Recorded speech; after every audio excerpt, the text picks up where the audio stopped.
40 రోజులు ఎలక్షన్ రాబోతున్నాయి కదా, మరి ఏంది ఈసారి ఏం చేస్తారంటారు? జగనే గెలుస్తాడయ్యా. ఆయన ఇంతమంది ముఖ్యమంత్రులు చూసినా కానీ నా అనుభవంలో ఇంత మాత్రం చేసినోడే లేడు.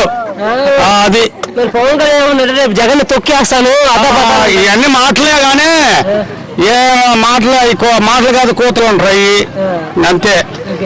మరి చంద్రబాబు కూడా జగన్ 14 ఏళ్ళు చూసినాం, ఆయన్ను 14 ఏళ్ళు చూసినాం. ఆయన కలిసి చూసిండు, వీళ్ళిద్దరు కలిసి చేశారు. ఏమీ లేదు.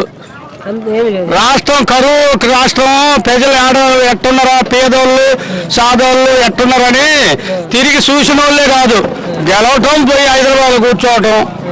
మనకి ఇంకా రాష్ట్రం విడిపడ్డాక ఈడొచ్చి ఇద్దరు చేశారు.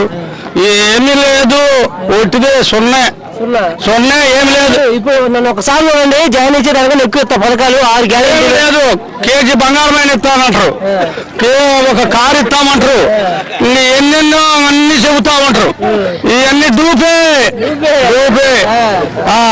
వాళ్ళు ఏమై నన్ను సాగులోకని ఎట్టర్ చేయని, ఇవన్నీ డూపే.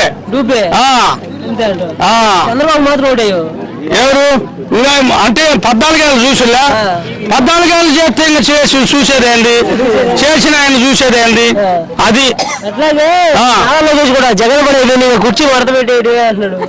జగన్ పడి వాళ్ళంటరా నారా లోకేశా, ఆయన మడత పెట్టుకొని పోవటమే, వీళ్ళు మడత పెట్టరు. ఆయనే మడత పెట్టుకొని చక్కగా ఇంటికి పోవటమే.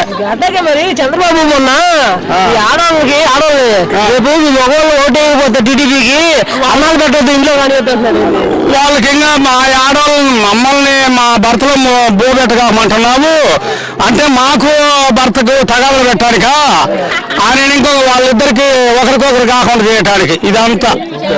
ఇదంతా రాష్ట్రం అంతా తలకిందులు చేస్తలే. అదే అంతే. 14 ఏళ్ళు కరువు పెడితే ప్రజలు ఆడవుతామని 10 కేజీలు బియ్యం కూడా ఇలా, 10 కేజీలు బియ్యం కూడా ఇలా తినండి అయ్యా. ఏదో ఈ కరువు కాటకాలు తప్పించుకొని కాలం వచ్చిందాక నేను కూడా చెప్పలే. లేదు జగనే 30 ఏళ్ళు రావాలా జగన్ అంటే ఆడపిల్లలు కూడా అంటున్నారు, కోరుకుంటున్నారు. అంటే మన రాష్ట్రం బాగుపడేదానికి, చదువులు బాగుపడేదానికి, ఏరే రాష్ట్రాన్ని ఎదుర్కొంటే మన అవకాశము తెత్తనుడు జగనన్న అన్ని భాషల్లో. అది జగనే, ఆయన వస్తేనే మన రాష్ట్రం బాగుపడేది.